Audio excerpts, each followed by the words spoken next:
Hey guys, welcome back to another video. I'm your host, That One Camera Guy, and in this episode we're going to be covering the rumored specs of the Canon 80D and what they might mean for you. Number one, the camera has now a 24.2 megapixel sensor, coming up from the 20.2 megapixel we saw in the Canon 70D. I'm guessing it's using a similar sensor that we found in the Canon T6S and T6i. Number two, the dual pixel AF. The camera still features the same, if not slightly improved, dual pixel autofocus technology that was first introduced in the Canon 70D. What I'm wondering is if they've added any additional parameters and options to control this feature, similar to the 7D Mark II as well as the 1DX Mark II. Number three, the camera still retains the 7 frames per second shooting it had in the previous model. When you compare it to the 7D Mark II, it would have been nice to have seen a slight bump, but you know what? 7 frames per second is still great for sports. Number four, 5 frames per second in live view. You can now shoot 5 frames per second in live view mode, which might actually be useful.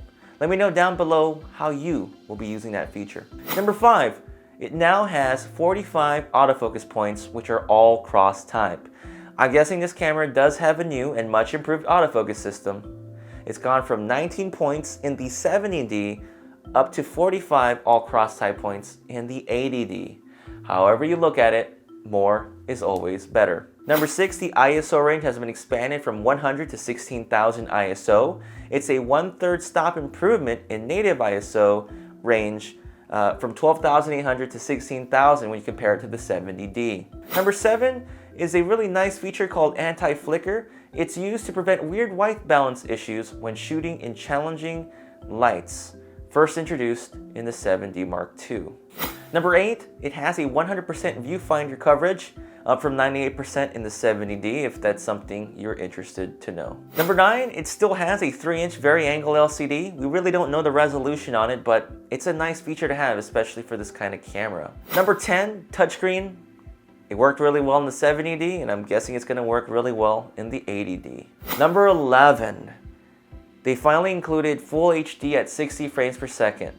It's great they finally have this. It's only 3 to 4 years too late. And number 12, the Wi-Fi, NFC, and remote shooting with smartphone. Having the ability to just bring your phone to your camera and have the images transfer is going to be a great feature.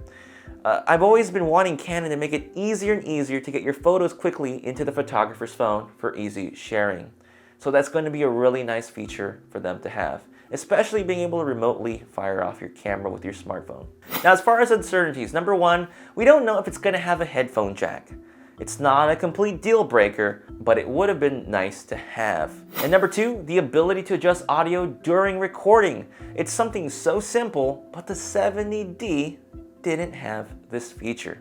Who is this camera for? If you currently own a Canon 60D and you want to upgrade and have the latest bells and whistles, then consider the upgrade to the 80D, or even consider a full-frame Canon 6D model.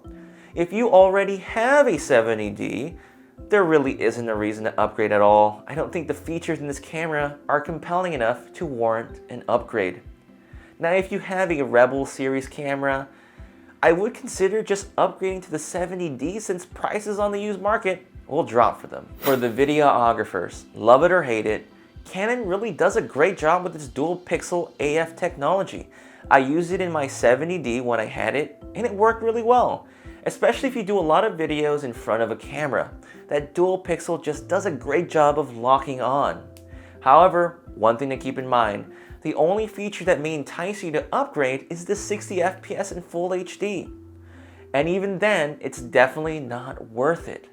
Also consider the fact that Magic Lantern is already usable in the 70D, which gives you additional photo and video features which you won't find natively in the 80D. And I don't see Magic Lantern adding those features anytime soon. And finally, a message to Canon. Canon, as nice as these features you've added are, it seems like a lackluster effort on your part. There's nothing in this camera that screams next generation or buy me, or hey, I can do this now. This unfortunately seemed like an incremental bump in their sequence of cameras.